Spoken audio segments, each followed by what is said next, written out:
새해가 되면은 사람들이 뭔가 어떤 새로운 변화와 새로운 일들이 일어나기를 소망합니다. 그러나 작년에 떠올랐던 태양은 그 태양하고 올해 떠오른 태양과 다를 바가 없고요. 한 세대가 가고 또 한 세대가 오지만 세상은 여전히 그대로고요. 해 아래 새 것이 없다. 그래서 성경 전도서에는 이렇게 말씀하고 있습니다. 세상이 바뀌고 막 해가 바뀌는 것 같지만 창세 이래로 별로 달라진 게 없습니다. 이 세상이 그렇습니다. 그러나 성경 요한계시록 마지막 21장 5절에 보면은 보라 내가 만물을 새롭게 하노라, 이 말씀처럼 마지막에 완성될 하나님의 나라는요 전혀 새로운 나라가 될 것입니다. 또한 이 땅에서 그 나라를 맛본 사람들, 바로 예수님을 영접하고 하나님의 통치를 받은 사람들, 그러므로 누구든지 그리스도 예수 안에 있으면 새로운 피조물이라, 보라 이전 것은 지나갔으니 새 것이 되었도다, 이렇게 성경은 말씀하고 있습니다. 하나님의 통치를 받는 하나님의 백성들, 예수님을 주로 고백하는 신앙 공동체는 새로워질 수밖에 없고 신앙생활과 교회생활은 늘 새로워져야 한다는 말씀입니다. 아멘이시죠? 우리는 예수님 안에서 늘 새로워질 수밖에 없습니다. 여러분, 우리가 어떤 판타지 소설이나 이렇게 영화 이걸 보면은요 아마 여러분도 다 그런 반지의 제왕이라든지 나니아 인덱이라든지 그런 영화를 본 적이 있을 거예요. 그런 소설을 좋아하는 사람들이 참 많거든요. 그 보면은요 새로운 세상을 발견한 얘기들이 가끔 나옵니다. 예를 들어서 산속 깊숙한 곳에 덤불이 가려진 조그만 동굴이 있는데 그 좁은 굴을 따라 들어갔더니 그 안이 갑자기 확 넓어지면서 상상도 못했던 어마어마한 낙원 같은 세상을 발견하게 되는 그런 모험 얘기들. 저는 그것을 보면서 교회 생활이 이렇다는 생각을 하게 됩니다. 아마 여기 계신 분들은 모두가 다 단순한 계기로 교회에 나오게 되었을 거예요.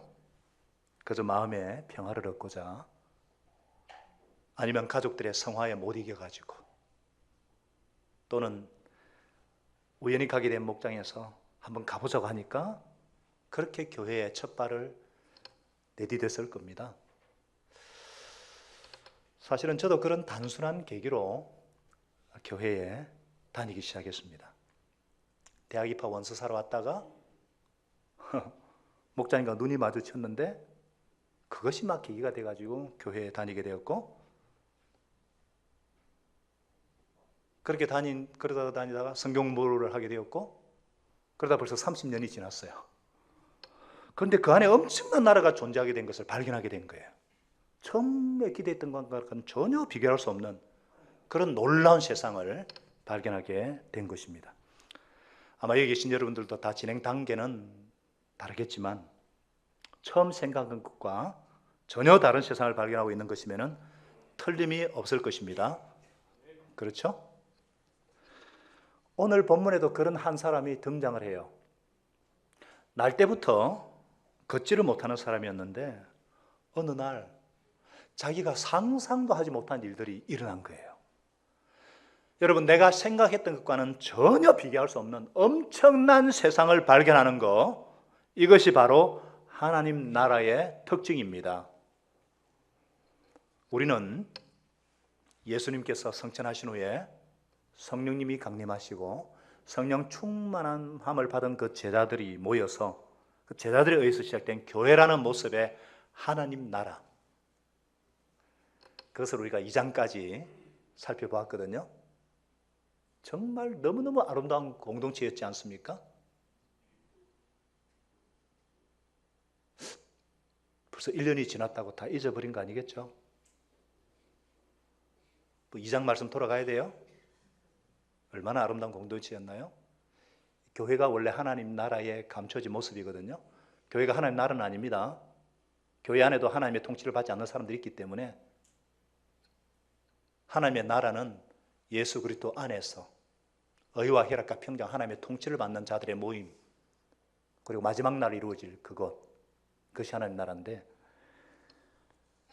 오늘 우리는 새 첫 주일에 하나님께서 우리에게 주시는 이 사도행전 3장을 통해서 그 하나님의 나라가 어떤 나라인지, 그리고 어떻게 그 나라에 새로운 사람이 참여하게 되는지 보여주고 있습니다.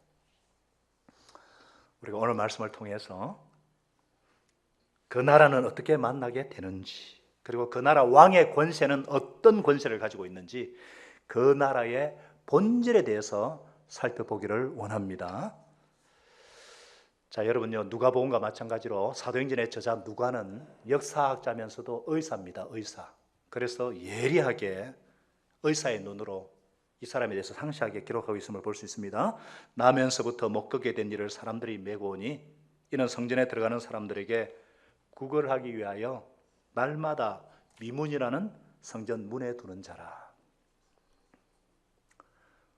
이 미문은 한 23m 높이의 굉장히 아름다운 그곳을 지나서 이방인의 뜰, 남자의 뜰, 그리고 성소, 지성소 이렇게 되어 있거든요. 반드시 이곳을 통해서 예배드리는 자들이 성전에 들어갈 수가 있어요. 이 사람은 태어날 때부터 걷지 못하는 사람이었어요. 그러니까 언제부터인가 줄곧 거기에 앉아서 자기가 필요라는 것을 구하고 있습니다. 거기에 필요한 것이 뭡니까? 돈이에요. 돈. 이 미문은 이 사람의 직장이에요.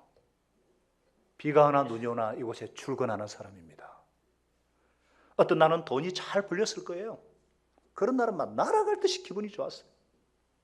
그러나 또 어떤 날은 돈이 안 들어왔을 것이고, 그러면 기분도 우울하고 내가 앞으로 어떻게 먹고 살까 이런 걱정도 되었을 거예요. 그러나 돈이 잘 벌리든 안 벌리든 상관없이 그 인생에서 변한 것이 별로 없습니다. 그는 다람쥐 쳇바퀴 돌듯이 구걸을 반복하기만 할 뿐, 이 사람은 자기가 진정으로 필요로 하는 것이 무엇인지 모르고 있어요. 그렇게 40여 년이나 되었다고. 40년 동안. 여러분, 이 안전뱅이처럼 사람은 하나님 나라를 만나기 전까지 진정으로 자기가 무엇을 필요로 하는지 알지 못한다는 것입니다. 우리가 사실 다 그렇지 않습니까? 사람은 정말 자신에게 진정으로 필요한 것이 무엇인지 알지 못해요. 그리고 눈앞에 있는 당장의 필요만을 위해서, 그것을 위해서 달려갑니다. 그리고는 하루는 웃고 하루는 울면서 살아가고 있습니다. 좀 잘 나갈 때가 있어요. 그럴 때는 내가 뭐든지 할 수 있을 것 같고 이룰 수 있는 것처럼 기쁘고 자신만만하고, 그렇죠? 그러다 조금만 일이 안 풀리면 실망하고 염려하고 좌절하고, 그렇게 다람쥐 쳇바퀴 돌듯이 그렇게 살아가다가 늙어가는 게 이 인생이에요. 우리는 나에게 진정으로 필요한 것이 무엇인지 모른 채 살아가요. 물론 그런 것들이 필요 없다는 것이 아닙니다. 직장도 필요하고 집도 필요하고, 새해가 되자 영국이든 어떤 나라든 지금 최고의 화두가 뭐예요? 일자리 만들기, 경기 회복, 전부 그 얘기입니다.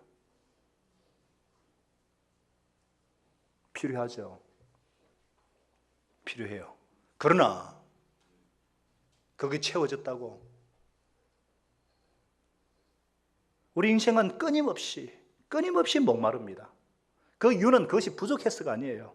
내가 진정으로 필요로 하는 것이 무엇인지 그것을 만나지 못했기 때문입니다. 그것이 무엇인가? 성경 아모스 8장 11절에서 하나님은 이렇게 말씀하세요. 보라, 날이 이를지라 내가 기근을 땅에 보내리니 양식이 없어 주림이 아니에요. 물이 없어 가람이 아니라 여호와의 말씀을 듣지 못하는 영적 기갈이라. 이 하나님의 말씀에 따르면 인간에게 가장 필요한 것이 무엇인가? 바로 하나님과의 만남이고, 하나님 안에서 인생을 만들어갈 때만 우리의 부족이 채워진다는 말씀입니다. 여러분, 인간은 하나님을 만나기 전까지는 미완성일 수밖에 없습니다. 미생일 수밖에 없어요.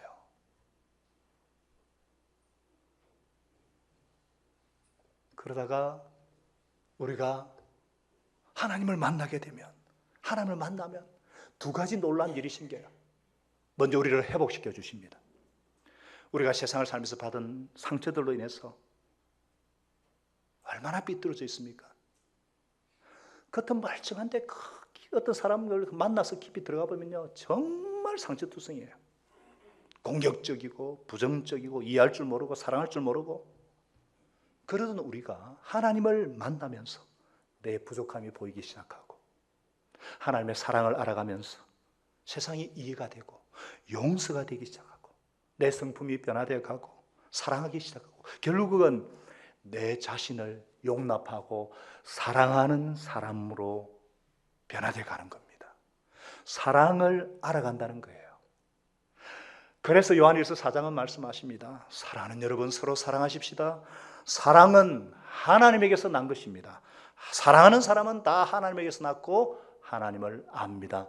사랑하지 않는 사람은 하나님을 알지 못하는데 바로 하나님은 사랑이기 때문입니다. 여러분, 이렇게 하나님을 만나게 되면 놀라운 일이 나요.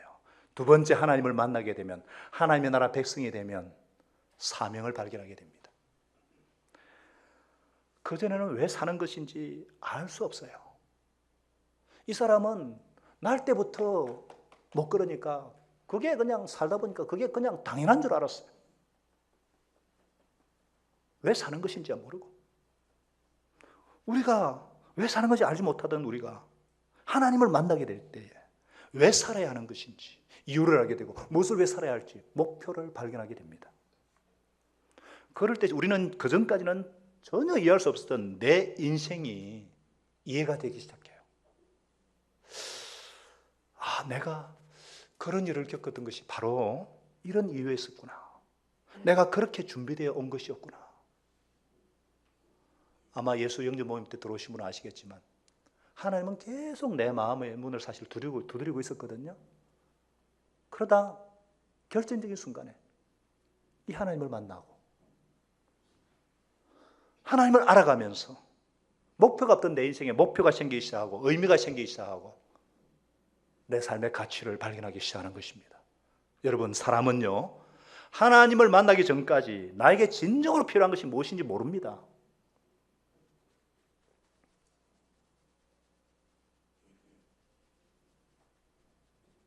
그냥 사니까 사는 거예요. 그런데 정말 좋은 것은 그런 하나님과의 만남의 결과는 언제나 내가 상상했던 것을 훨씬 더 넘어선다는 것입니다. 이 사람이 그랬잖아요. 이 사람은 돈 몇 푼 얻으려고 그렇게 하다가 정말 상상하지 못했던 일을 얻습니다. 못했던 것을 얻어요. 이미 읽어봤지만은 일어나 걷고 뛸 뿐만 아니라 나중에 이 사람이 변화돼 가지고 와우, 이 사람 때문에 5천 명이 하나님 나라를 경험하게 됩니다. 아무 짝에도 쓸모없던 사람이, 남에게 구걸하던 사람이 이 사람 때문에, 이 사람이 나중에 하나님의 예배할 뿐 아니라 이 사람 때문에 5천 명이 넘는 사람들이 구원을 받고, 와,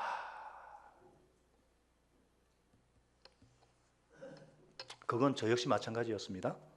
제가 예수님을 영접받은 당시는요, 저는 단지 마음이 좀 가난했었고 예수 믿는 사람들의 밝음에 마음이 끌렸을 뿐이고 그냥 그 사랑에 감동되어서 감동이 돼가지고 그냥 한번 믿어줘봐, 그래서 믿었을 뿐입니다. 그런데 하나님은 제 상상보다 훨씬 더 풍성하신 분이셨습니다. 몇 번 말씀드렸기 때문에 들은 분이 계시겠지만 저의 어린 시절 그렇게 행복하지 못했습니다.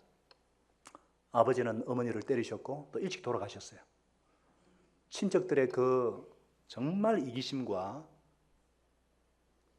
그것 때문에 제가 정말 분노와 보수심으로 공부만 했던 사람입니다. 그러니까 제가 또 좋은 사람이었겠어요? 성급하고 이기적이고 경쟁적이고 바늘로 찔러도 피 한 방울 나지 않는.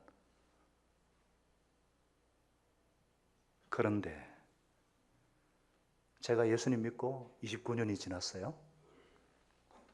입구가 조그만 굴을 따라 들어왔을 뿐인데 거기에는 놀라운 세상이 있는 거예요. 그로 인해서 제 인격과는 좀 다르게 정말 행복한 가정을 이루었고요. 제가 예수 안 받았으면 그 아버지의 그 자식처럼 뭐 마누라 둘 패든지 조상의 망년 행지를 따라가지고 바람 피우든지. 원래 예수 믿기 전에 별명이 제비였기 때문에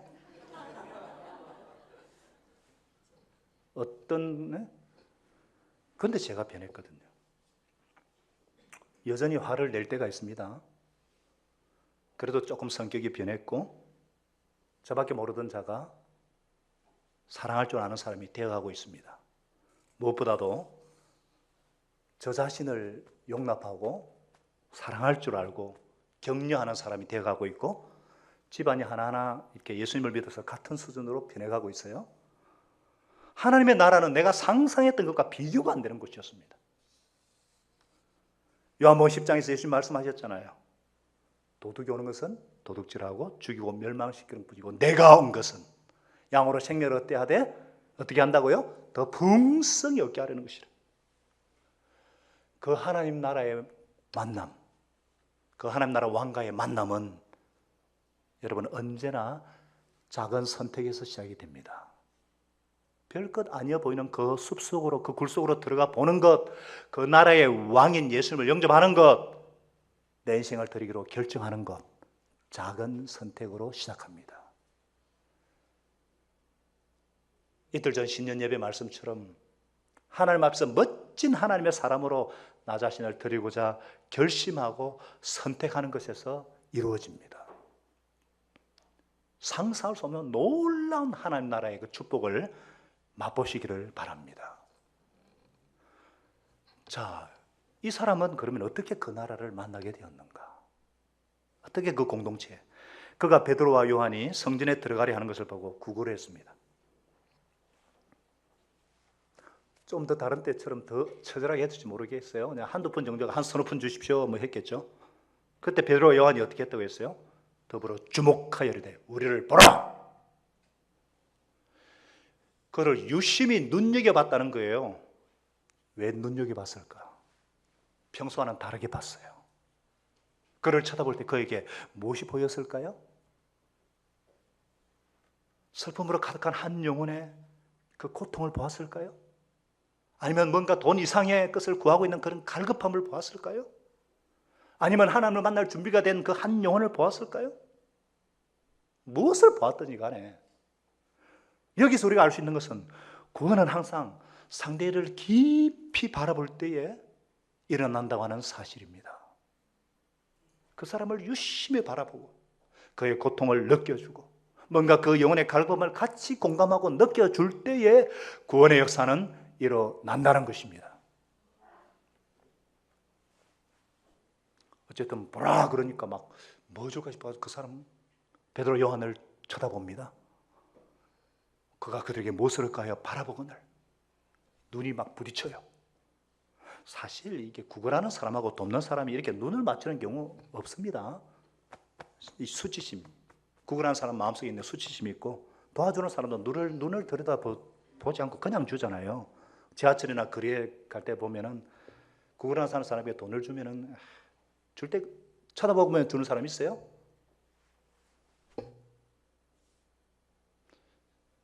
그래가지고 한두 푼 그냥 도움을 줄지언정 결코 구원의 역사는 일어나지 않습니다. 이 사람은 이곳에 40년을 머물러 있었어요. 하루도 빠지지 않고 성전 미문에 앉아 있었다고 성경은 기록합니다. 성경 가까이입니다. 아니 하나님께 가까이 왔어요. 수많은 예배자들 가까이에 있었어요. 그럼에도 여전히 영적인 관심은 없었고 아무도 그에게 주목하지 않았다는 사실입니다. 오늘도 많은 사람들이 예배를 드립니다마는 정말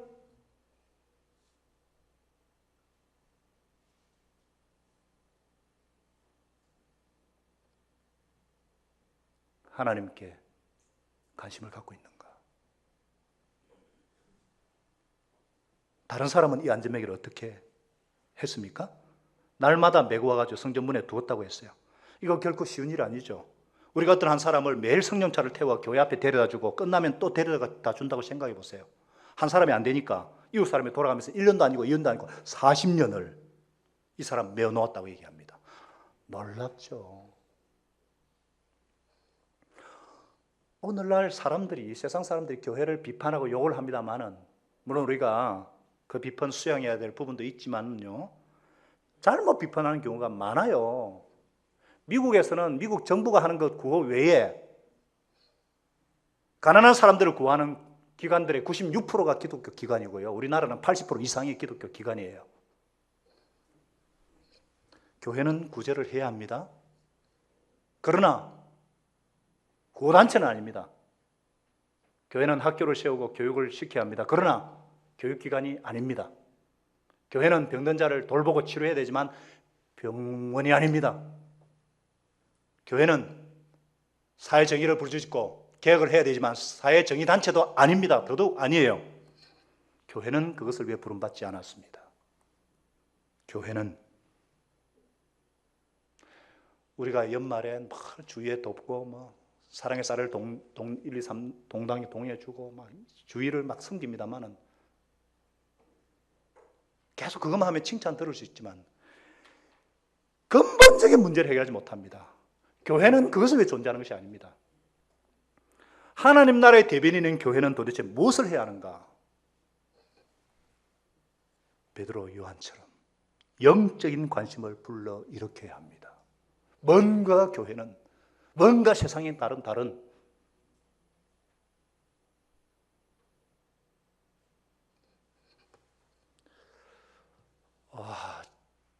제가 그 성탄이 되고 연말이 되고 새해가 되니까 얼마나 많은 카톡과 문자와 막 새해 축하한다고 막 얼마나 많이 받았는지 그 일일이 답장한다고 제가 그냥 잠을 못 잤어요. 여러분 우리도 새해가 되었으면 안부 전하고 그러죠. 가족들에게 VIP에게 전화하면서 안부 전하면서 단지 뭐 야 잘 있지? 이렇게 지나칠 수 있습니다. 그러나 그래가지고는 아무런 일이 안 일어나죠. 정말 간절히 기도하는 가운데 상대방을 유심히 보는 게 중요해요. 그들의 마음이 갈급하다는 거, 뭔가 갈증이 있다는 거. 그리고 기회가 될 때마다 하나님과 복음에 대해서 말할 수 있어야 됩니다. 정말 놀랍지 않아요? 만일 저의 목자가 저를 유심히 이렇게 쳐다보지 않았다면, 그리고 저하고 대화를 시도하지 않고 성경 공부 좀 합시다 하지 않았다면 저 이 자리에 없습니다. 우리 중에도 누군가가 나를 위해서 간절히 기도하고 유심히 보지 않았다면, 목장의 예배 자리에 초대하지 않았다면 우리는 이 자리에 없을지 몰라요. 뭐 바쁜데, 뭐 만나기 쑥스러운데, 그렇다는 구원은 일어나지 않습니다.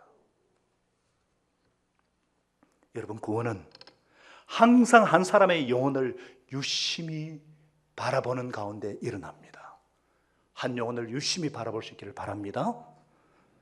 우리 가운데 누가 고통 중에 있는지 하나님이 보여주실지 몰라요. 또 누군가 나에게 목장으로 오라고 할 때, 교회에 오라고 할 때 하나님이 나를 부르시는 소리인지 모릅니다. 우리 서로를 바라보십시다. 서로 바라보십시다. 뭐 서로 바라보라는 말이 아니에요. 정말 그 내면을, 그 영혼의 문제를, 구원은 양측이 동시에 바라볼 때 생깁니다. 그렇게 구원하고 구원받으시는 저와 여러분 될 수 있기를 바랍니다. 그를 유심히 바라보던 베드로가 선포를 합니다. 은과 금은 내게 없지만 내게 있는 것을 너에게 주노니 나사렛 예수 그리스도 이름으로 걸어라. 그리고는 그의 오른손을 잡아 확 일으킵니다. 그래서 발과 발목이 적심의 힘을 얻어가지고 벌떡 일어나서 뛰기도 하고 막 하나님을 찬양하기 시작합니다. Walking and jumping and praising His God 이러면서 사람들이 막 다 보고 놀라고 40년 앉아있던 사람이 다 보고 막 놀랍게 여기고 놀랍다고 기록하고 있어요. 성경은 과장법 쓰지 않습니다. 있는 그대로 씁니다. 그런데 놀랍게 여기고 놀라니라. Amazing. 그의 진짜 문제가 해결되었습니다.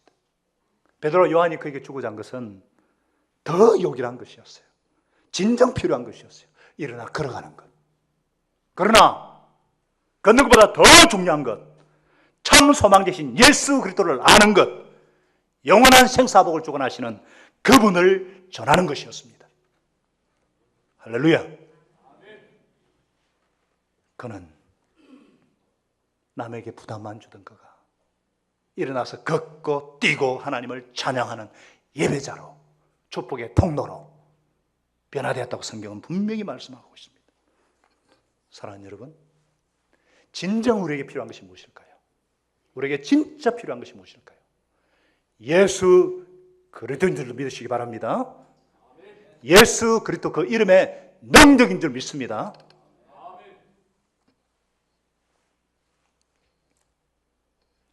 어느 날 어떤 사람이 포드 자동차를 샀어요. 그리고는 언덕을 올라갑니다. 그러다가 차가 언덕 중간에 그냥 딱 서버렸어요. 왜 뚜껑을 열고 보니까 막 난리가 났어요. 근데 아는 게 있어야죠. 이것저것 눌러보고 연결해보지만 잘 되지 않습니다. 그런데 한 사람이 오토바이를 타고 지나가다가 이 광경을 보고 멈춥니다. 뭔 일이 났습니까? 차가 고장이 났지 뭡니까? 어디 한번 봅시다 하면서 쑥 둘러봅니다. 저쪽에 있는 선을 여기다 한번 꽂아보시고, 그리고 시동 한번 걸어보세요. 브릉 하고 걸립니다. 도대체 당신 누구요? 나는 이 차를 만든 헨리 포드요. 자동차를 만든 사람이 그거 하나 못 고치겠어요? 예수님은 똑같이 이 시간 저와 여러분에게 말씀하십니다. 내가 곧 이 세상에 하나밖에 없는 그 진리고, 내가 하나밖에 없는 그 길이고, 내가 하나밖에 없는 그 생명이기 때문에 나를 통하지 않고는 아버지께로 올 자가 없느니라. 우리 인생의 진정한 문제, 정말 필요한 문제 해결 열쇠, 예수 그리스도밖에 없다고 말씀하십니다. 예수님은 어제나 오늘이나 영원토록 동일하신 분이십니다. Jesus is the answer for the world today. 오늘날에도 예수님은 답이십니다. 왜 그래요? 왜 그렇습니까? 그분은 하나님이시기 때문입니다. 하나님이신 그분이 육신의 몸을 입고 이 땅에 오신 분이 바로 예수님이시기 때문입니다.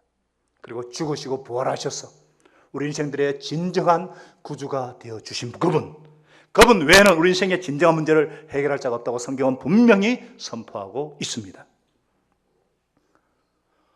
이 베드로가요, 나면서부터 못 걷는 그 사람의 오른손을 잡아 일으켰어요.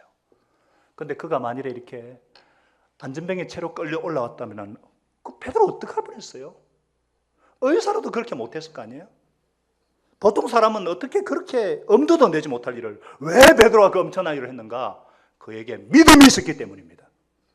어떤 믿음인가? 베드로가 가로되 은과 금은 내게 없거니와. 돈도 없대요. 그러니까 그럼 그 사람이 말라달라고 그랬어요. 그러면 없는데 내게 있는 것. 교회가 돈이 없습니다. 교회가 자원이 없어요. 병든 자들이 모인 게 교회인데, 병원인데 뭐가 있겠어요, 교회는. 그러나 나에게 있는 것, 그건 너에게 준다. 내게 있는 게 뭐예요? 여러분, 우리에게 있는 것이 무엇입니까? 나사렛 예수 그리스도 이름으로 걸어라. 여러분 속에 예수님이 계십니까? 우리에게 예수 그리스도의 이름이 있습니까? 도대체 베드로와 요한이 부르는 예수 그리스도의 이름 속에 무엇이 있길래 그토록 그들을 감동시키고 의지하게 만들고 당당하게 만드는 것입니까? 그들에게 있어서 나사렛 예수 그리스도의 이름은 하나님의 자녀가 되는 권세를 준 이름입니다.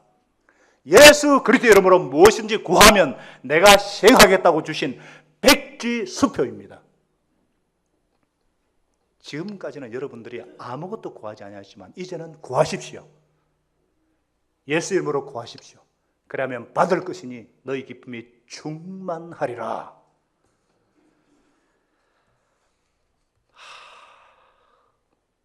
저는 이 말씀 묵상하면서 베드로, 요한이 본래 어떤 사람이었는데 어떻게 이렇게 될 수가 있는가? 이들은요 본래 이기심과 경쟁심이 그냥 보통 사람들이 아니에요. 시기심으로 고통하던 그런 사람들이고 3년이나 예수님을 따라다녔지만요 죽는 데까지 함께하겠다고 큰 소리 쳤지만 그래놓고 기도 시간에는 잠만 자던 사들이었어요. 그리고 막상 위급한 상황이 오자 그냥 예수님을 저주하면서 부인하고 도망갔던 사람들이에요. 정말 예수님과 동행하기 어려웠던 사람. 그런데 그들이 성전에 올라갔다고 말해요. 1절에 보니까 제9시 기도 시간에 베드로와 요한이 성전에 올라갈새, 손잡고 올라갈새. 9시란 오늘날로 오후 3시로서 이 시간은 여러분도 아시겠지만 예수님께서 십자가에서 못 박힌 시간입니다. 예수님이 바로 죽으신 그 시간. 그들은 한 분도 빠짐없이 그 시간에 성전에 가서 예수님과 교제했습니다. 부활하신 주님께서 이들을 찾아오지 않았습니까? 그리고 오순절 성령께서 그들 가운데 충만히 임하지 않았습니까? 그들이 성령으로 충만해진 후에도 그들은 한순간도 빠짐없이 자신의 죄를 대속하기 위해서 십자가에 달리신 그 시간에 기도하기를 쉬지 않았다는 사실입니다. 한마디로 예수로 충만했던 사람들입니다. 예수님이 두세 사람이 내 이름으로 모인 것이 나도 그들 중에 있느니라 말씀대로 합심 기도에 그들은 힘을 다했습니다. 초대 교회는 합심 기도의 역사입니다. 기도는 역사하는 힘이 많이 있습니다. 그것도 함께.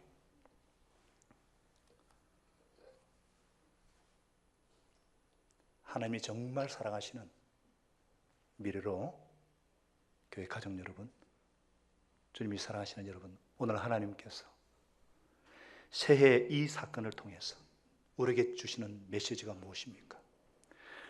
예수 그리스도의 이름 속에 들어있는 그 권위와 능력과 하나님의 섭리와 뜻을 알아야 한다고 말씀하십니다. 이미 하나님께서는 예수의 이름을 사용할 수 있는 권세를 우리에게 주셨습니다.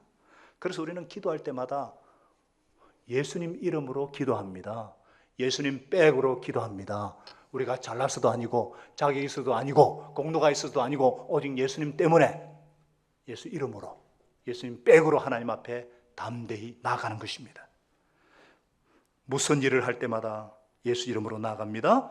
예수 이름으로 봉사하고 예수님 이름으로 자랑하고 예수 이름을 부르면 죄를 용서받고 문제를 해결받고 성령 충만을 받습니다. 하나님께서 예수 그리스도의 이름을 통해서 놀라운 일을 베풀어 주시는 것입니다.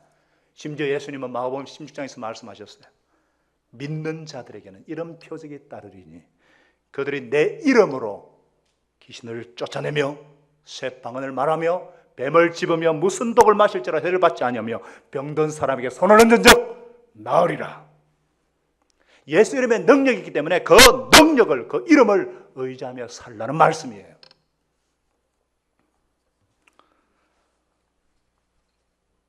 우리나라가 민주주의 국가에 살기 때문에 여러분 이게 잘 감이 안 오시는 것 같은데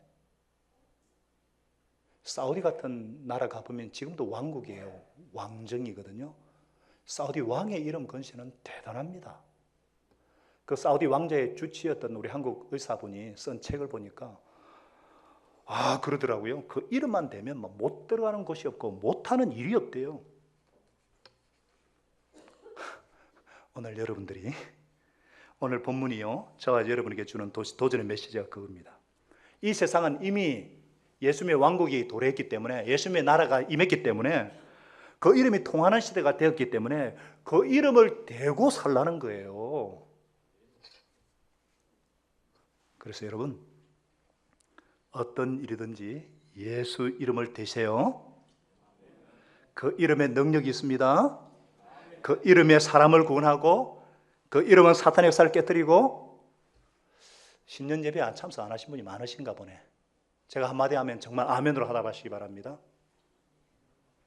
그 이름은 사람을 구원하고 그 이름은 사탄의 역사를 깨뜨리고 그 이름은 우리의 문제를 해결하고 그 이름에 권세가 있습니다. 그 이름을 마음껏 활용하시기 바랍니다. 그 이름으로 하나님을 하시기 바랍니다. 그 이름을 믿고 그 이름을 의지하고 그 이름을 선포하십시다. 고집 부리고 안 믿는 사람이 있으면 예수 이름으로 꺾일지어다 기도하십시다. 문제가 있으면 예수 이름으로 무너질지어다 담대하게 기도하시다. 아픈 곳이 있으면, 마음에 소원이 있으면 예수 이름으로 도전하십시다. 오늘 하나님께서 정말 우리에게 그 나라를, 그 하나님 나라를 누리며 살라고 초청을 하고 있는 거예요. 물론 이 나라는 완성되지 않았습니다. 예수님 재림 때 이루어집니다. 그래서 그 능력이 어떻게 작동하는지 우리 눈에 안 보일 수도 있고 또 이 땅에서 안 이루어지는 것처럼 보일 수도 있어요. 그러나 분명한 것은 바로 이 예수의 이름에 엄청난 능력이 있다는 것이고 그 이름을 선포할 때 뭔가 이 땅에서는 모르지만 그분이 온 우주를 통치하고 계시기 때문에 우주 전체에서는 뭔가 일이 일어나고 있다는 사실입니다.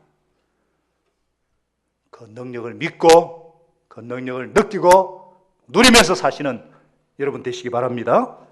올 한 해 저와 여러분이 그것을 누리고 사시는 해가 되기를 예수님의 이름으로 축원합니다.